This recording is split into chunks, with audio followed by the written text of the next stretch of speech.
Good morning. It is 7:24, and joining us in studio this morning, Roswell City Development Director Kevin Maevers back with us. Good morning. Good morning, Mike. How are you doing today? I'm great. Can we go back to talking about MC Hammer? We can. Because there really wasn't a whole lot going on at last night's meeting. So, well, sometimes no news is good news in the city, in any government world, to be honest here. So. Well, I think right now these days, truly most of the news is good news. We have a couple of issues we're working through, but last night's meeting was a typical late summer back to school kind of meeting. And you can pretty much tell what time of year you're in every year when you look at the post summer lull. Yeah. Everybody's thinking about going back to school, or they're thinking about the last minute vacation. And we only had 2 items on the agenda last night. Both of them relatively small. Housekeeping type stuff. Almost housekeeping type stuff. A little bitty, actually, if you think about it, and I characterized it correctly. Yeah, they truly were housekeeping items.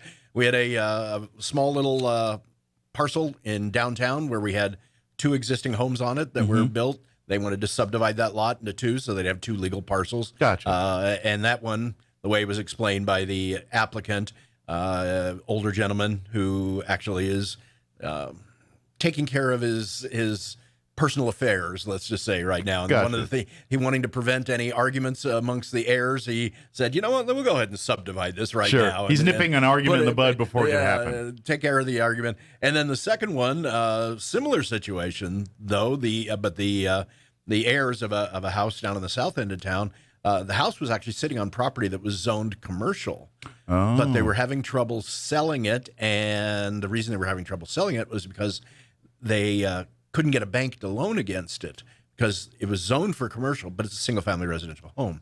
So they wanted to go ahead and went through the zone change process, Gotcha. rezoned for residential so that they could get a loan so that they could sell the home and move on with their lives. Okay. So, yeah, just truly 2 housekeeping items last night.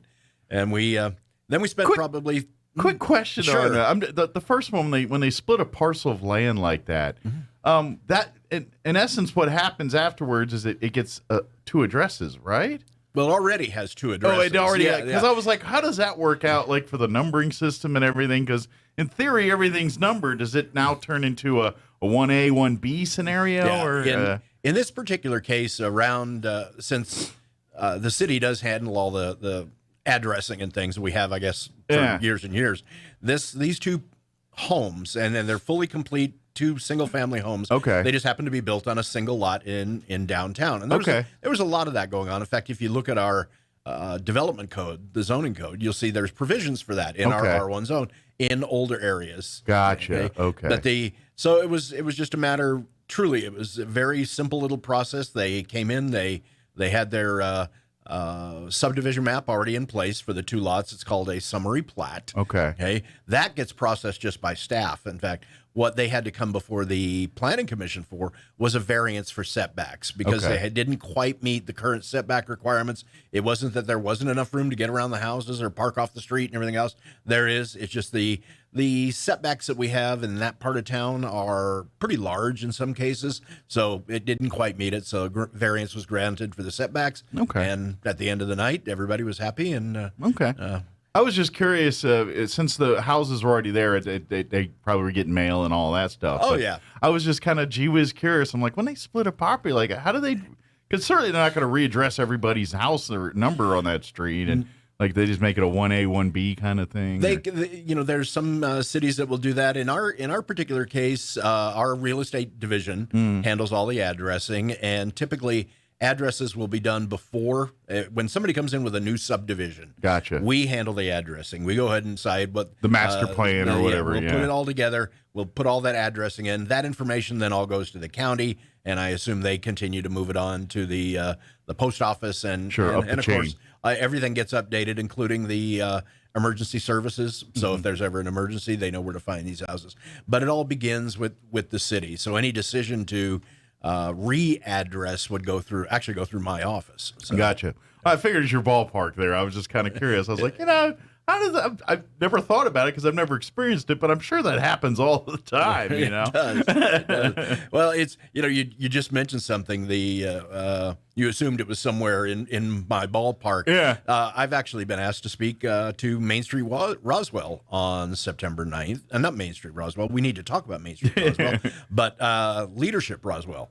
Yeah. Leadership Roswell. They'll be kicking off, I believe it's September 9th. Yeah, they have it's an amazing class. I'm a graduate of it myself. I'm a graduate myself. Awesome. They've asked me back though this year on City Day, I guess the yeah, first that's Thursday. usually their first full session, their full day, is. Which is usually that beginning of September time frame. And it's all city stuff usually. Yeah. Well, they've of course I think the city has 4 people representing the city there. Okay. Of course, Mayor Jennings will be there. He'll kick it off, and then I believe Councilman Perry. You usually have a city councilor, and then Councilman Perry, and some of the people that make the city go, like yourself. Yeah, and then Joe Nebb, the city manager, and then myself. I figure they're giving each of us 20 minutes. I figure by the time the mayor and the councilman get done, Joe and I will have about 5 minutes apiece, Right. maybe. That's a pretty fair assessment. Yeah. But I figure we divide it up based on that hierarchy. Well, anytime you let the politicians go first, that's going to eat up a lot more time. Yeah, well, I do have to admit, our mayor does have much better stories to tell than I do. Well, that's you got to be a good talker to be a politician. There you go. If you're not going to be very far as a politician. Yeah, but yeah, I guess maybe it's an opportunity since I'm here just to remind everyone of what my office does, the Community Development Department. Sure. All right. We handle planning and zoning, which is why I'm at the Planning and Zoning Commission meetings all the time. So any planning and zoning issues come through our office. Any building inspection or permitting also goes through my office. Our building department is headed by a gentleman named Miller Butts. Miller is a certified building official. He's a great guy. Definitely knows his stuff when it comes to residential and commercial construction and development. But they report to me. Code enforcement. Nobody really wants to see code enforcement coming, but we have a great team. Toby Franco is my code enforcement supervisor. He does a phenomenal job, and so. When you fill out those fix-it forms that are on the website, if you're having a problem in your neighborhood, either with weeds or cars that aren't parked the way they're supposed to be parked, or anything that's non-criminal associated, more falls into health and safety than criminal, like refrigerators sitting out on people's front yards and things like that. Anyway, so those all come through our office, our code enforcement division, and then we have the business license division as well that reports to me, and our real estate division. So I've got 5 different divisions in my department. Gotcha. So that's a lot of people that come in angry sometimes, I'm guessing, just because, where they're trying to get a permit, and sometimes those processes can take a little time if you didn't do all your paperwork right and things. And then obviously anytime code enforcement gets involved, there's somebody angry about something. I do have to admit, yes, in a lot of cases there are people that get angry, but code enforcement doesn't just arbitrarily go out and look for things. Sure. There's got to be a pretty significant, pretty serious Absolutely. issue. I mean, we only have the whole code enforcement department is only 5 people. And for that one person that's mad that code enforcement is calling them out on something, there's usually 7 people around them that are very happy that it's being done. Yeah, that's how it works. Yeah, one of the things that we do every month is we put out a status report, kind of like the police department does. We got called out on this many calls. The number I always look at is how many were resolved. How many of those issues were resolved without having to take a step further other than just that initial contact? Trimming weeds or clean up the pile, whatever it is. There's a lot of people that just because, things have always been the way they've done, you start tightening down a little bit on some of the rules because somebody complains and they don't even know they're in violation. Right. It's just how they do it, and then they realize that's not the right way to do it. That's not the way it's supposed to be done. And that's where we're running into a few little problems here and there. And that's I guess the downside of development, as well as when you see things start to happen and you start putting into place all of the rules that people are supposed to live by, and you get new projects coming in that are supposed to have certain setbacks and certain amount of landscaping and a certain amount of parking and all the other things. And then you look just up the street and it ain't that way. Yeah, and we have to start figuring out, okay, at what point in the process do we start moving people towards being a little more up to date with their compliance. So sometimes sometimes it's better to be the gradual change and kind of others that are more resistant. Then you're like, all right, then we got to be a little more hard-handed with it. And that's where I learned that probably the first month I was here. That lesson learned. Sudden change is probably not a good thing at all the time. But it was our food truck folks. Gotcha. I had walked into a situation where we didn't have a mechanism for licensing the food trucks, for permitting the food trucks, for doing any of this. It was a very simple but incomplete process we had. And when I went back and started looking at all the things they should have been doing, of course, it involved a review by the fire department and a review by the health department and a lot of these other things before we ever were supposed to give it. What we found was, unfortunately, we had a lot of trucks out there that maybe their hood systems weren't working properly or their fire suppression systems weren't operating properly. And we had to give them some time. It was, okay, look, this needs to be done. So we sent everybody through the process. This needs to be done. This needs to be corrected. This needs to be fixed. But the larger discussion was, okay, well, by when? Yeah, right. By when? Sure. And it was, I was coming into the summer season, and we were talking about First Fridays and expanding the food trucks to being on Main Street. And it finally was decided, okay, this is only May now. Let's go ahead and you guys can we get everything in place by the weekend after Labor Day. Gotcha. So by the middle of the September, summer to get it done, basically. Get it done. Not only that, it's the summer's your big earning season for most food trucks. Exactly. And so I wanted to give everybody that opportunity. Chance to earn the money to make the changes, repairs, additions they needed to do to get that done. So we have another situation, and strangely enough, no, not strangely enough. Real quick before we go on which, by the way, this is all for the people, because at the end of the day, they want to make sure that the food trucks are just like your brick and mortar restaurants and everything else. They're applying to health standards, health codes, and doing all because they're no different than a brick and mortar restaurant, except for there's tires underneath. Yeah. They're still doing the same thing. So they got to be held to the same standards. They have to be held to the same standards. Yeah. They should be held to the same standards. The big difference these days, of course, is in the reporting of violations. Okay. Everybody that's got a cell phone now believes they're a food critic. Sure. And Yelp has turned everybody into... And not just that, Facebook, Twitter, everything. Yeah. And a lot of food trucks they have their own accounts, they have their own pages. And so if somebody gets bad service, bad food, or heaven forbid, gets sick or just sees a filthy truck, the world knows about it long before the health department ever gets involved. And bad news always spreads faster than good news. Oh, yeah. I'm telling you, that's just the rule of life. I mean, we don't have a Jack in the Box restaurant here in town. Right. Okay, but a few years ago, they had a problem with some of their meat, and it was one of their main suppliers, like nationwide. And by the time they got that thing fixed, there was so much bad news out there, bad press. And that's happened a couple times at Jack in the Box. Yeah. Over the years, I remember seeing like when I was a teenager, they had the same kind of issues. But it was I remember the last time it happened, they came real doggone close to just shutting down nationwide, completely going out of business. The news was so bad, and I'm not sure they've ever really recovered fully from it. I remember back when I was like 20, and back east there was a grocery store chain called Food Lion that had and I think like. Dateline or one of those that did one of those investigative things about meats and all that, and found some of the practices they were doing with older meats and things, and it went national. And for a while, Food Lion's back and strong on the East Coast. I think they come out Texas and all that too. But there was a while there for a couple of years where people weren't going there. They kind of like Chipotle when they had to deal with their same scenario. I was going to bring that up. a half dozen years ago. Yeah. Yeah.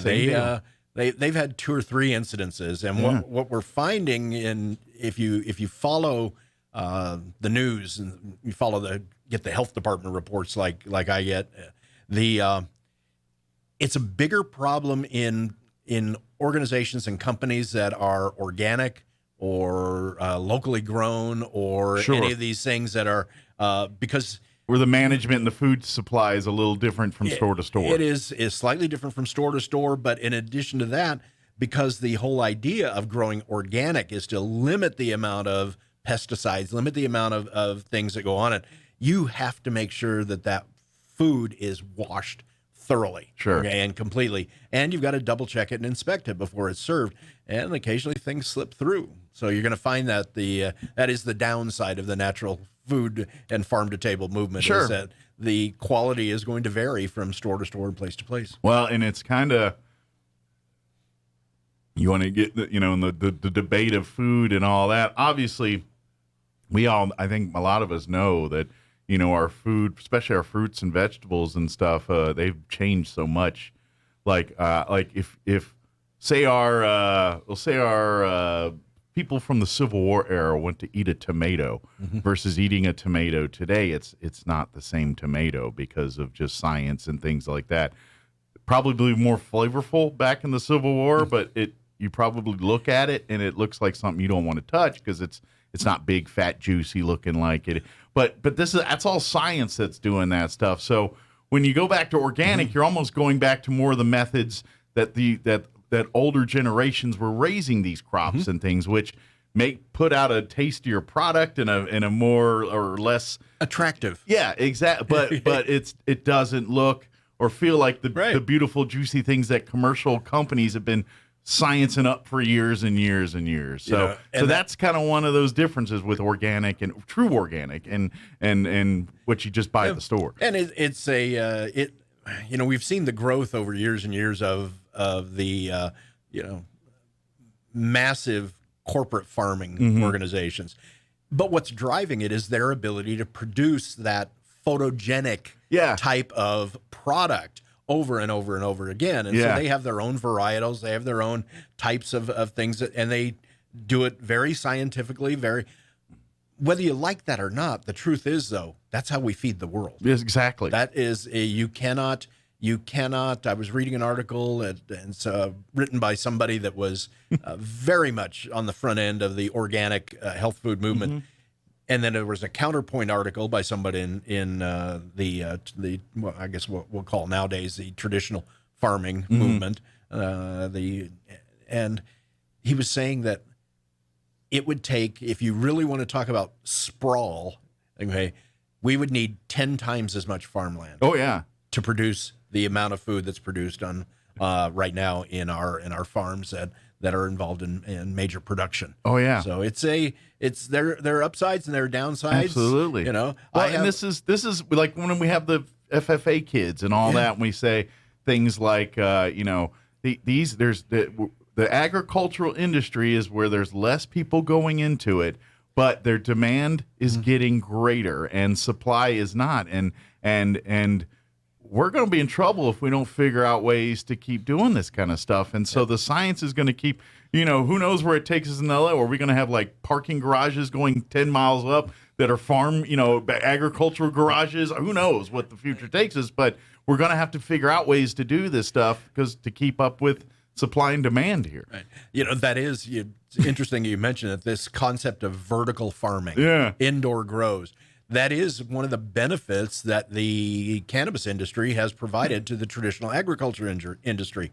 In many parts of the United States, especially in the desert Southwest, you can't grow a consistent, high-quality cannabis product. So because of the cost involved and everything else, they went to indoor grows on a lot of these things. Where they control the variables. They control the light, they control the water, they control everything. And it just makes for a much better, much more consistent product. And once it's done indoors, now you're producing 12 months out of the year. Sure. There is no cycles like we're going through right now. Agricultural is turning into like modern day barbecuing. And what I mean by that is, your traditional methods of barbecuing with wood and, fire direct. Yeah, it may have a better taste, but guess what? It's harder to keep the heat consistent and getting a perfect, even taste every time.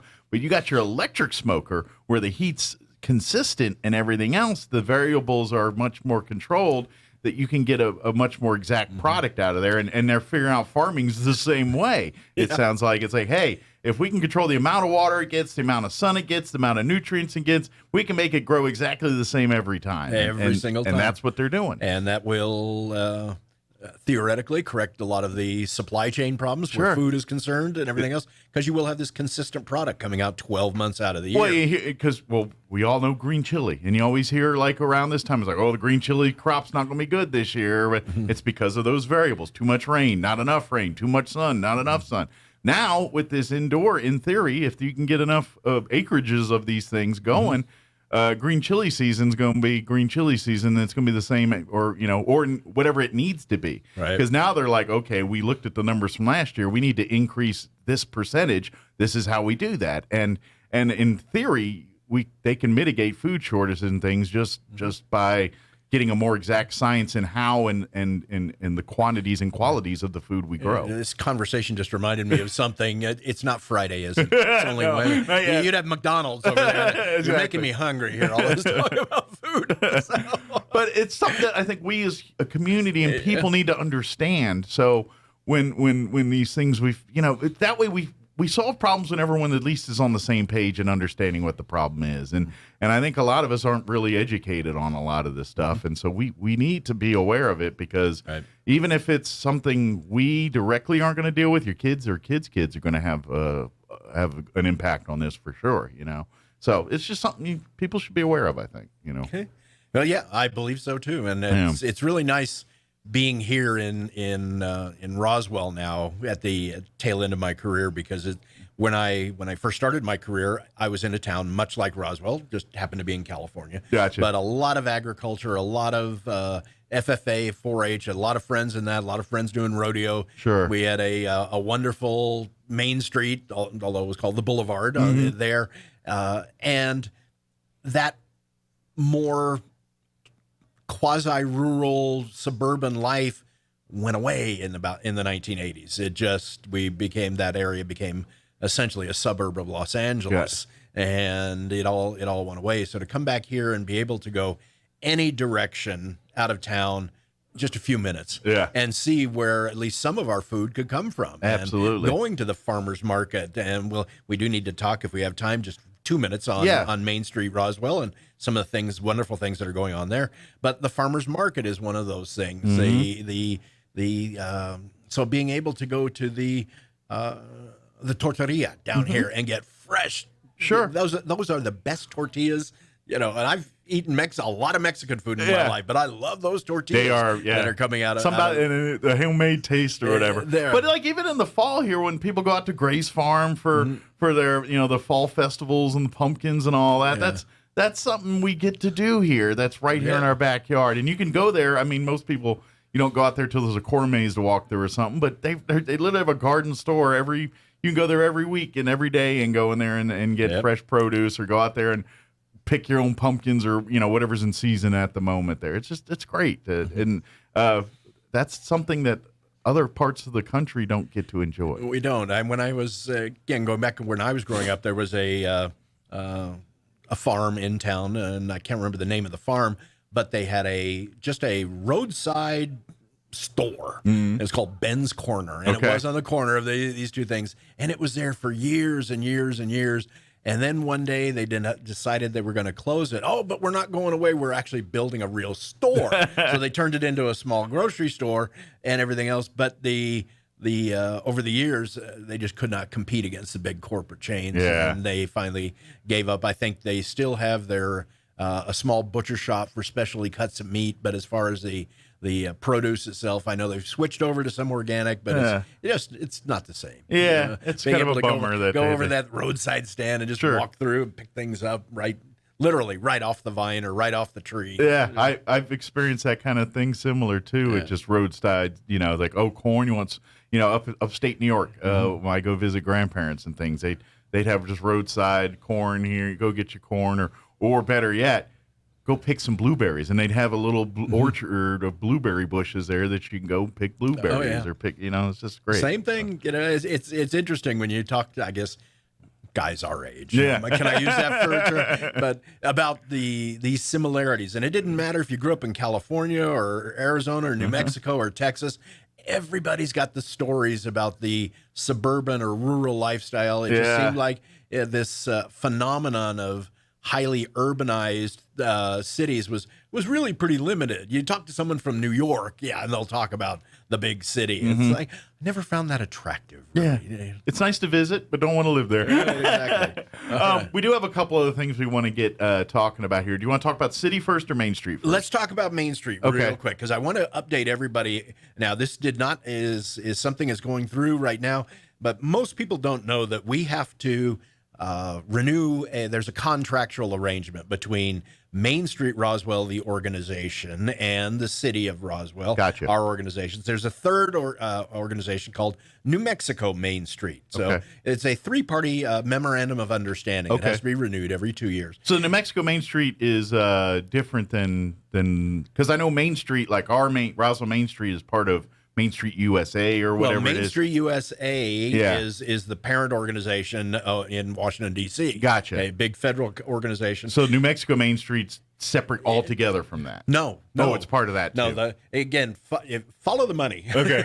So is it like the city begats to the state begats to Main Street USA? When the money for grants and loans and things like that, it's Main Street USA's programs and policies and things that are fed into New Mexico Main Street, and then New Mexico Main Street is the state organizing, and they're the ones that grant accreditation and other things to the local Main Street organizations. Gotcha. And believe it or not, not all of them are called Main Street. There's a few here in this state that are, I can't remember which ones right now, but anyway. So our organization, Main Street Roswell, is part of that overall organization leading all the way back to the federal government.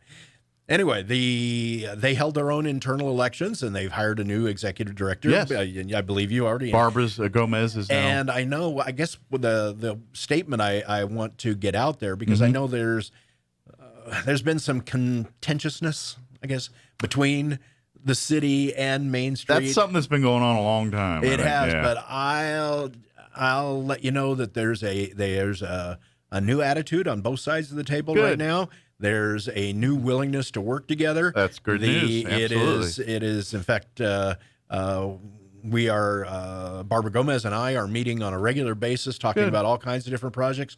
We're pulling in Mike Espiritu from the Roswell Travis County EDC as Another well. Huge resource for our community. I think what you're going to see over the next year is a much greater spirit of working together. Good. And you're going to start seeing and hearing about some wonderful things happening on Main Street. I think that's something residents of this community been wanting for quite a while now. Yeah. So that's a good thing. We're very happy to hear that. Well, it's going to be good, because what we're trying to do is figure out, okay, how do we still hold on to almost tying into the conversation we just had? How do we still hold on to that hometown feel with some of our events and other things, while at the same time doing the things that the Main Street organizations are chartered to do, which is economic development. Right. They're chartered with putting into place the things that will help us revitalize the downtown, that help us protect our historic district. The railroad district is also an area of concern that they're going to get involved in.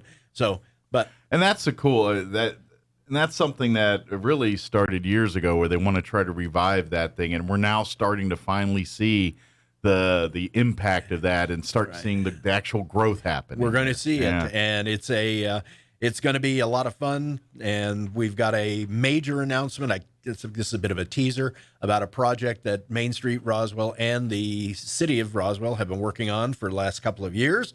We've got a big announcement about that coming forward probably before the end of September. Okay, so stay tuned. Stay tuned. Stay tuned. We'll be able to talk about that one in full later on. Good deal. Okay? Well, let's see if a mayor or Main Street spoils the surprise before you come on next time. So. They're not supposed to. Well, I know mayors and how mayors work, and I don't care who the mayor is, but when they're the mayor does what the mayor wants. I want to remind all of our listeners, Mike said that, not me. I don't care who the mayor is. I've talked to enough mayors to know every mayor will do what the mayor wants to do. And I think they'll all agree with me. Like, well, that's why I'm mayor, right? There you go.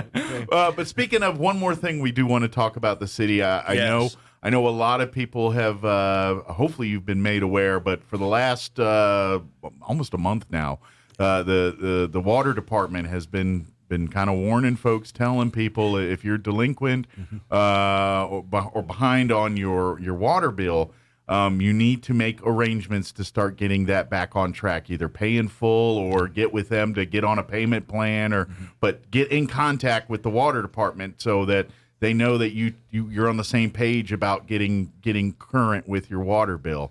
They've been warning for a month now. At least a month, yes. Well, the warnings are about to stop and action is about to happen. So is it this week they're going to start, or is they're actually going to start tomorrow morning? Tomorrow morning they will start shutting off water. Yeah. So if you are one of those folks that are on that bubble there, it might behoove you to go get in touch with the water department today, and either, if you can't pay off, at least set up a payment plan. They're working with people all over the city to help get them back on track here. And so at least talk to them and let's work together to get that, because I'd hate for you to have to get your water cut off and then to unfortunately, some people don't learn the lesson until they actually turn on the spigot, nothing comes out, and then they got, I guess I ought to do something about it.